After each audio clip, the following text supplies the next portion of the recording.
again, my question, Your Honor, where exactly in Section 8A does it say that AMLA, AMLC, may refuse a lawful subpoena from this court, Your Honor? Thank you for that question, Your Honor. Unang-una, sagutin ko lang po yung pretense ng inyong tanong. No? Sabi niyo, this is a constitutional body, hindi po ba? And as we all know, there is an old legal maxim that the spring cannot rise over the source. No? Ibig sabihin po nun, while the impeachment court is a constitutional creation, it cannot go up over and above the Constitution itself. And when we talk about the impeachment court under Article 11, we cannot read that in isolation.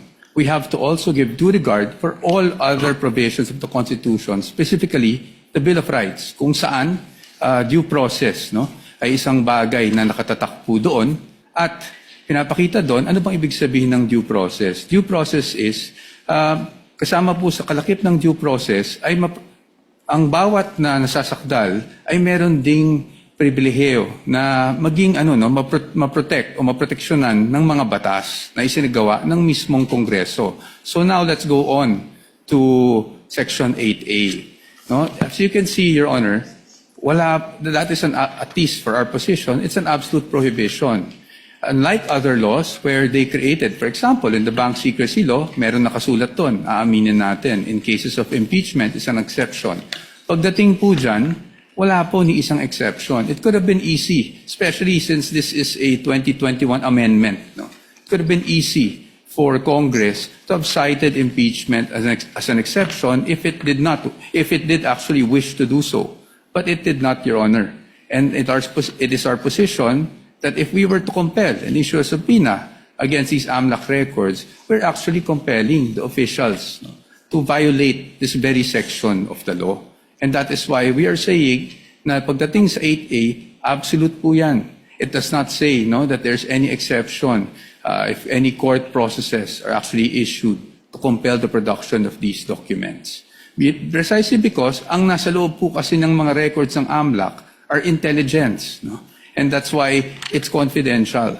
And once AMLAC determines that they find out that certain transactions are subject to money laundering or should be actually filed in court, the end result is the complaint itself and not the raw data. And that is why, Your Honors, as to the raw data or the information that they receive, yan po ay strictly confidential under 8A. Thank you for that. Again, I would like to put on record that I was trying to look at that particular section 8A, and I don't see anything that says this court would not have any prerogative as to whether or not we can subpoena bank records. But let me move forward. Perhaps this could be my last question, Your Honor, Mr. Presiding Officer. The Constitution recognizes two equally important principles: confidentiality on one hand, and the freedom of information. It promotes transparency and public accountability on the other. So, Attorney Powa, gusto ko lang pong malinawan for the benefit of this representation and our dear colleagues here, being senator judges, may legal distinction po ba between disclosure of information to the general public and the limited production of records solely to this impeachment court in the exercise of its constitutional function?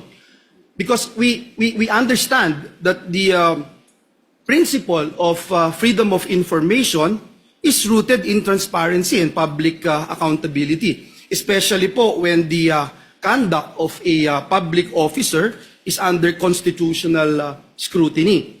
Now, if confidentiality is the concern, would you agree, Attorney Powa, that this impeachment court can impose safeguards on the use and disclosure of the records? Kung maaari naman po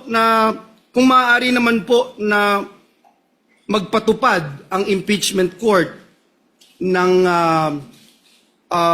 sapat po na safeguards upang mapanatili ang confidentiality ng mga records, bakit po dapat maging hadlang ang confidentiality sa isang impeachment court upang suriin ang mga impormasyon na maaari nga pong may kinalaman sa mga isyung nararapat nitong resolbahin bilang isang impeachment court?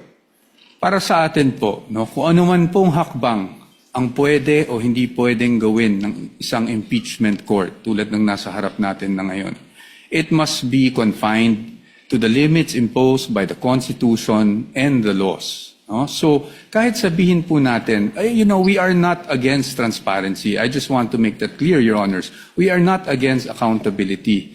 But again, as I've mentioned last week,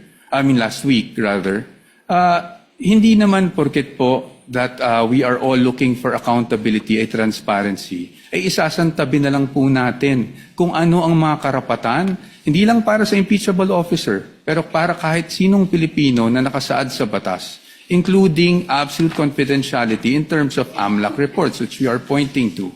So para po sa atin, nakikita ko yung punto po ng ating hukom, no, na paano kung mag-impose na lang tayo ng certain conditions. However, Your Honors, those certain conditions may be allowed for other records, pero pagdating sa AMLAC po, absolute po kasi yung prohibition. And if we were to amend or at least suspend the provision of 8A, then it is as if this honorable court is actually doing some sort of judicial legislation, no? Because we are technically suspending this law for a specific person na hindi natin pwedeng gawin sa iba. That is why, ang sa akin lang po, ang sa amin, sa punto ng depensa, is, paano po yun? Meron po bang instances na papayagan na lang natin, isang tabi natin yung batas, at merong instances na hindi? I think, Your Honors, we feel, the defense feels, Your Honors, that in the search for truth, transparency, accountability, we must still work within a framework, which means that we must work within the limits imposed by the Constitution, the laws, and the rules of the land. Yun lang po, Your Honor. Salamat po, Attorney.